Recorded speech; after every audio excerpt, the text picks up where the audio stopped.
have some big news coming in. Ahead of the Congress Yatra in Jammu and Kashmir, big security advisory has been put in place for Rahul Gandhi. Rahul has been advised not to walk in certain areas in Jammu and Kashmir. He's been advised to use a car in vulnerable areas. Security assessment now being done for Bharat Jodo Yatra that will begin in Jammu and Kashmir. Advisory now for Rahul Gandhi's Bharat Jodo Yatra that says don't walk in certain vulnerable areas of Kashmir Valley during the Bharat Jodo Yatra. Use a car instead. The Bharat Jodo Yatra of the Congress party will culminate in the state of Jammu and Kashmir. And at a time like this, considering a sensitive zone, a high-threat zone there, Rahul Gandhi has been given security advisory, very clearly indicated that if you're moving about, if you're pulling off the yatra in Kashmir Valley, then rather use a car in certain vulnerable areas. Do not walk. This is the information or intimation gone out to Rahul Gandhi and team. Rahul has been advised to use a car in vulnerable areas. Jitendra Bahadur joining us for a little more on that. Jitendra, यहाँ पर राहुल गांधी का यात्रा जो है वो Jammu and Kashmir में खत्म होता है.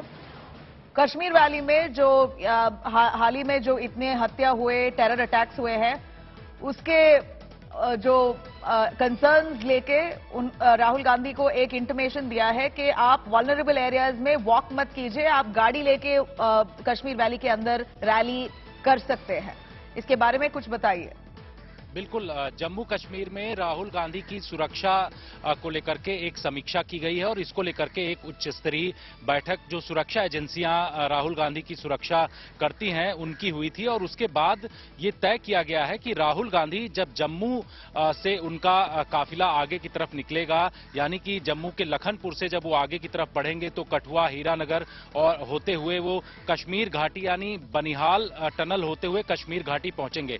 तो ये कहा जा रहा है, सुरक्षा एजेंसियों ने सलाह दी है, कई तरीके की सलाह दी है. उसमें यह कहा गया है कि राहुल गांधी जब वल्नरेबल इलाके से जाएं जहां पर खतरा ज्यादा है, उस दौरान वहां पर गाड़ियों का इस्तेमाल उनकी तरफ से किया जाना चाहिए. साथ ही यह भी कहा गया है कि जिन इलाकों में वो पैदल जम्मू कश्मीर में चलना चाह रहे हैं, उन इलाकों में जो उनका सुरक्षा घेरा हो, जहां पर जो सीआरपीएफ के कमांडो तैनात रहते हैं, उस एरिया में उन्हीं लोगों को पहुंचने दिया जाए जिन लोगों के नाम पहले से तय हो. तो इस तरीके के सुरक्षा एडवाइजरी उनको दिया गया है कांग्रेस पार्टी को, राहुल गांधी को. और ये कहा गया है कि इन तमाम चीजों के आधार पर उनको आगे बढ़ना चाहिए, क्योंकि जम्मू कश्मीर में जिस तरीके से चाहे जम्मू का इलाका हो, वहां पर टारगेटेड किलिंग की बातें सामने आती रही हैं. इसके अलावा जो श्रीनगर घाटी का इलाका है, वहां पर आतंकी गतिविधियां अभी भी हैं. तो इन तमाम चीजों को देखते हुए जम्मू कश्मीर की पुलिस और सीआरपीएफ ने आपस में मिलकर के एक समीक्षा बैठक की है. और समीक्षा बैठक के बाद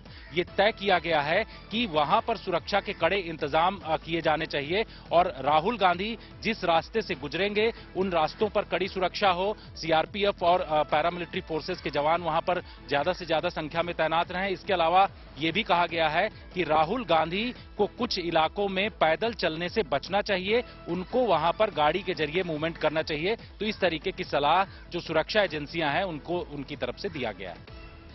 All right, thank you very much, Jitendra, for joining us on that. Rahul Gandhi now, his Bharat Jodo Yatra that will end in Jammu and Kashmir. The Kashmir Valley, a security advisory has gone out for Rahul Gandhi, advising him not to walk in certain vulnerable areas. Instead, use a car to ensure safety.